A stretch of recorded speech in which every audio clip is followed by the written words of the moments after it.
Hello friends, नमस्कार। स्वागत है आप सभी का जीएस विजन एकेडमी पर। तो आज हम डिस्कस करेंगे सीजी लैब टेक्नीशियन एग्जाम को लेकर के मॉडल आंसर पर। ये मॉडल आंसर है जिस पर हम डिस्कस करेंगे। आपसे कितने क्वेश्चन बने हैं आप सारे देखेंगे।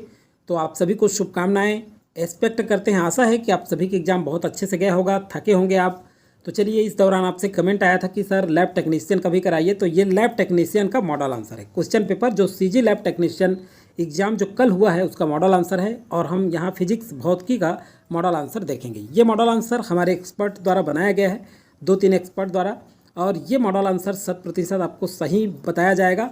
और ये ध्यान रखिएगा कि इस मॉडल आंसर के अनुसार ही व्यापम का जो मॉडल आंसर आएगा उसमें मैच करेगा। लगभग 1 से 2 क्वेश्चन आगे पीछे हो सकता है, बाकी ऐसा ही क्वेश्चन होगा। तो आप अपना मिलान जरूर करें, आपसे कितने क्वेश्चन सही बैठते हैं। तो चलिए, ये हमारे द्वारा जारी किया गया मॉडल आंसर, इसे फाइनल ना समझें। फाइनल तो आप व्यापम में मिलान करेंगे। फिलहाल अभी आप अपने स्कोरिंग देखने के लिए मिलान जरूर करें। तो चलिए, शुरू करने से पहले चैनल में अगर पहली बार जुड़े होंगे तो सब्सक्राइब करके बेल आइकन में ऑल जरूर प्रेस कर लेंगे। तो यहाँ देखते हैं, चलिए 46 नंबर का क्वेश्चन फिजिक्स का।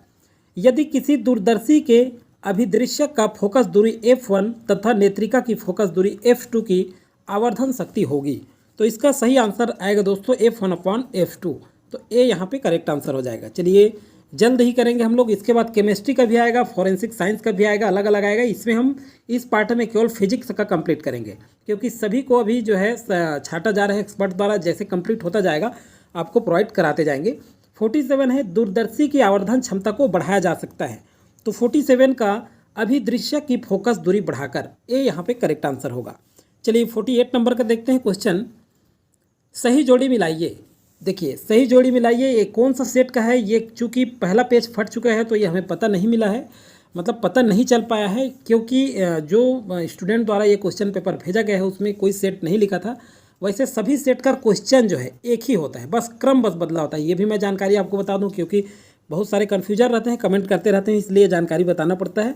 तो देखिए, 48वें नंबर का जो क्वेश्चन होगा ये बी होगा। बी यहाँ पे करेक्ट आंसर होगा, जिसमें ए का 4th होगा संयुक्त सूक्ष्मदर्शी। बी का आपका आएगा यहाँ पे 3 होगा, ये वाला 3 आ जाएगा, f1/f0/f1। सी का आ जाएगा आपका 2, ये वाला। फिर उसके बाद डी का हो जाएगा 1। तो इस तरह से बी जो है करेक्ट आंसर है 48 का। चलिए 49 नंबर का क्वेश्चन देखते हैं। 49 नंबर में पूछा गया कथन और कारण से संबंधित। कथन है, ग्रेटिंग पर आपतित प्रकाश अनेक स्पेक्ट्रा बनाता है। कारण है, ग्रेटिंग में एक सूक्ष्म क्षेत्र में समान दूरी के समान चौड़ाई बड़ी संख्या वाले स्लिट होते हैं। तो सही आंसर क्या आएगा। चलिए 49वें नंबर का देखते हैं। सही आंसर होगा सी। दोनों कथन सही है, RAS के लिए पर्याप्त कारण है। तो सी यहाँ पे करेक्ट आंसर है 49 का।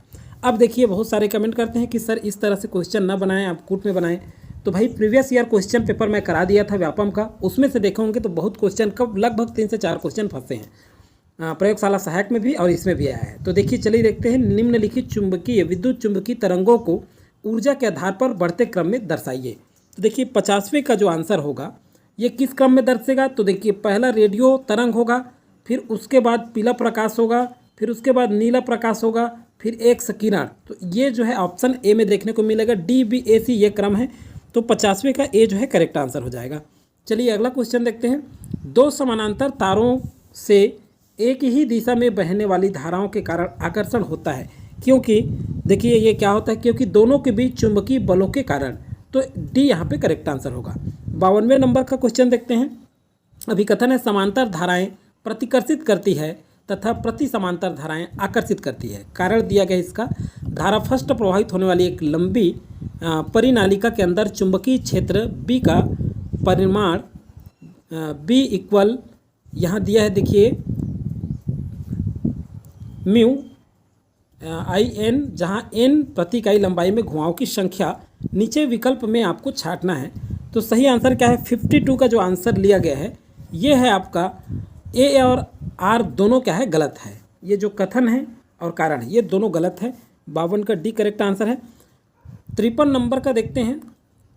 1 एम्पियर धारा बराबर होता है। तो देखिए 53 का 1 एम्पियर बराबर 6.25 इंटू ये 10, ये वाला पहला ऑप्शन आपका सही हो जाएगा। 53 का ए जो है करेक्ट है। 54 नंबर का क्वेश्चन देखते हैं।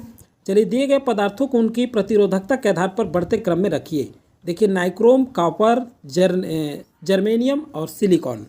तो 54 नंबर का ये जो है पहला जो ऑप्शन है कॉपर, फिर नाइक्रोम, फिर जेरेनियम, फिर सिलिकॉन, यही ऑप्शन सही आपका 54 का ए करेक्ट आंसर होगा। 55 नंबर का क्वेश्चन देखते हैं। चलिए 55 नंबर में क्या है, एक समान गति कर रहा एक विद्युत आवेश उत्पन्न करता है। तो देखिए 55 में ये जो है केवल विद्युत क्षेत्र में, ए करेक्ट आंसर हो जाएगा। 55 का जो है आपका सी आएगा, विद्युत एवं चुंबकीय क्षेत्र दोनों में होता है, क्योंकि एक समान गति कर रहा है एक विद्युत आवेश उत्पन्न करता है। तो क्या करता है, विद्युत एवं चुंबकीय क्षेत्र दोनों में करता है। तो 55 का क्या हो जाएगा, सी जो है करेक्ट आंसर है। 56 नंबर का देखते हैं। चलिए 56 है, किसी तार का प्रतिरोध R ओम है, यदि तार को गलाकर उसकी लंबाई प्रारंभिक लंबाई के n गुना बढ़ा दी जाए तो नया प्रतिरोध क्या होगा। तो नया प्रतिरोध n²R, ये बी जो है करेक्ट आंसर है 56 का। 57 नंबर क्वेश्चन देखते हैं, एक साइक्लोट्रॉन त्वरित कर सकता है अल्फा कण को, बी यहाँ भी करेक्ट आंसर होगा। चलिए 98 नंबर का क्वेश्चन देखते हैं। 98 सही जोड़े मिलाइए। तो देखिए सही जोड़े मिलाइए 98 नंबर क्वेश्चन में जो है आंसर क्या होगा इसका। तो ये जो है देखिए डायोड V1 अभिलाक्षणिक वक्र, ये वक्र दिया है सूची सेकेंड और सूची थर्ड। तो इस तरह से सही आंसर क्या होगा इसका जो सही आंसर होगा आपका 58 नंबर का बी जो है करेक्ट आंसर होगा। कौन सा, बी। अब देखिए ये क्वेश्चन क्या है दोस्तों, ध्यान रखेंगे। ये क्वेश्चन जब हम प्रीवियस ईयर क्वेश्चन पेपर में कर रहे थे, चाहे वो व्याख्याता का या वैज्ञानिक भर्ती या सहायक ग्रेड 3 का हो, उसमें इसी तरह से व्यापम क्वेश्चन पूछा था। उस समय पढ़ाते दौरान मैं आपको बताया था कि आप 11th 12th या ग्रेजुएशन लेवल का बुक जरूर पढ़ें। उस लेवल में क्या है, ये सारा चीज़ आप अगर बुक में पढ़ें, चाहे फर्स्ट ईयर का बुक हो उसमें पढ़े होंगे, तो लगभग ये टच करता है, बुक से पूछा गया क्वेश्चन है ये। तो इस टाइप से जब हम प्रीवियस ईयर क्वेश्चन करते हैं तो जरूर देखें, क्योंकि व्यापम जिस तरह से पूछा है उसी तरह से हमें तैयारी करना पड़ता है। चलिए 59वें नंबर का जो क्वेश्चन है ये हमें नहीं मिला है। चुंबकीय क्षेत्र में घूमते हुए तार के लूप द्वारा एक प्रत्यावर्ती यहाँ पे देखिए साइनसोइडल EMF उत्पन्न होता है यदि लूप के घूमने का क्रम। तो देखिए ये जो क्रम है ये हमें नहीं मिला है। अगर आपको आंसर पता है तो आप कमेंट सेक्शन में कमेंट करके ज़रूर बताएं 59 का। और 60 नंबर का क्वेश्चन देखते हैं, ये भी हमें नहीं मिला है। विद्युत ऊष्मा के ऊर्जा के ऊष्मा रूपांतरण के कारण जो है चालक गर्म हो जाता है, इस प्रभाव के जूल हीटिंग, ये वाला क्वेश्चन नहीं मिला है। इसे भी आप कमेंट करके बता सकते हैं, आंसर पता होगा तो। चलिए 61वें नंबर का क्वेश्चन देखते हैं। 61वां है, डायनेमो के कार्य सिद्धांत आधारित है। तो देखिए डायनेमो के कार्य सिद्धांत, डायनेमो का ये हम पढ़े थे, प्रैक्टिस में भी किए थे। तो ये क्या है, विद्युत चुंबकीय प्रेरण पर। तो डी यहाँ पे करेक्ट आंसर होगा 61 का। 62 का देखते हैं, किसी श्रेणी क्रम LCR परिपथ में अनुनाद की स्थिति में इनमें से कौन सा संबंध लागू नहीं होता 62 में। तो ये फर्स्ट वाला जो ऑप्शन है ए, ये सही आंसर हो जाएगा आपका। अगला जो है देखिए, किसी चालक अर्धचालक 63 नंबर का वह कुचालक के वर्जित ऊर्जा अंतराल क्रमशः EG1 EG2 EG3 है, उनके बीच संबंध क्या होगा। तो 63 का सी जो है ये करेक्ट आंसर है इसका।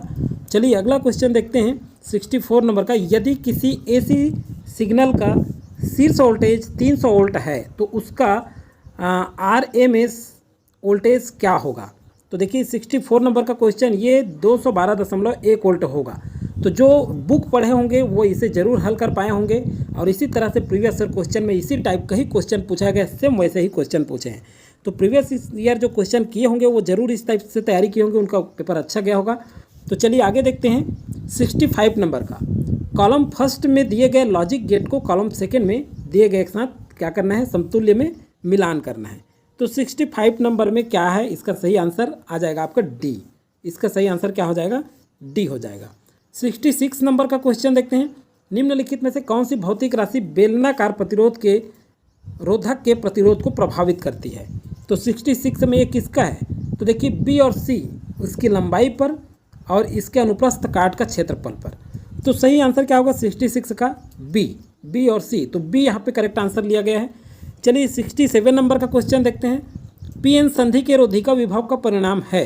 तो देखिए ये 67 नंबर का क्वेश्चन, तो इसका सही आंसर होगा आपका डी करेक्ट आंसर होगा, जिसमें बी, सी और डी करेक्ट आंसर लिया गया। संधि दोनों तरफ फर्मी स्तर के अंतर पर निर्भर करता है, दोनों प्रकार के अर्धचालक वर्जित ऊर्जा अंतराल पर निर्भर करता है, और अगला है आपका पी प्रकार एवं एन प्रकार के अर्धचालक के अशुद्धि सांद्रता पर निर्भर करता है। तो बी, सी और डी ये तीनों जो है सही होगा।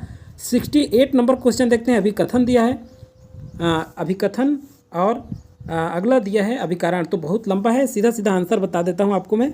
यहाँ पे भी आंसर जो है डी लिया गया है। एस असत्य है परंतु आर सत्य है। चलिए 69 नंबर का क्वेश्चन देख लेते हैं। मेमोरी की इकाई को आरोही क्रम में व्यवस्थित करें।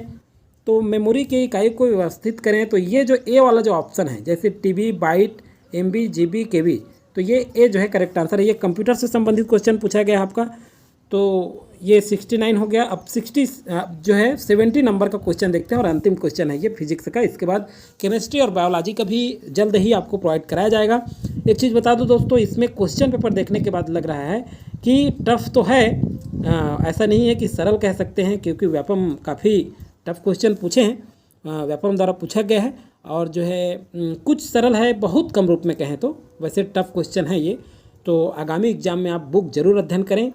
70वें नंबर का क्वेश्चन जो है, एक सामान्यीकरण संचार प्रणाली के लिए निम्नलिखित को सही क्रम में व्यवस्थित करें। तो देखिए सही आंसर जो होगा ये बी होगा, जिसमें आपका बी पहला होगा, फिर ई दूसरा होगा, ट्रांसमीटर, सूचना स्रोत के बाद ट्रांसमीटर, फिर उसके बाद चैनल होगा 3, फिर उसके बाद रिसीवर होगा, फिर उसके बाद डी लास्ट होगा 5वां। तो इस तरह से क्रम है। 70वें का बी जो है करेक्ट आंसर है। तो दोस्तों आज की वीडियो में फिलहाल इतना ही।